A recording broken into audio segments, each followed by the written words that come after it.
Manusia ada rezeki dia, haiwan ada rezeki dia. Allah Subhanahu Wa Taala yang bagi rezeki kat kita. Kerja kita usaha je. Usaha tu tetap ada, tapi jangan risau melampau-lampau kerana kita tahu Allah Subhanahu Wa Taala yang bagi rezeki kat kita. Kerja kita usaha je. Buat je. Selebihnya serah kepada Allah Subhanahu Wa Taala. Allah menjamin setiap rezeki makhluk yang bernyawa di bumi. Burung tuan-tuan dan puan-puan setiap kali keluar pagi mencari rezeki kan. Allah dah jamin rezeki dia. Kucing tuan-tuan dan puan-puan pergi makan ikan kan. Friskies ke, whiskas ke tak kira lah. Allah dah jamin rezeki dia. Allah bagi tahu dalam surah Hud ayat ke-6, rezeki yang dijamin. Confirm.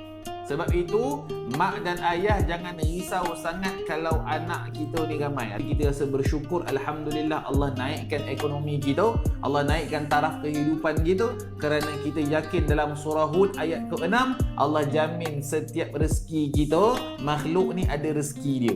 Tapi engkau usaha.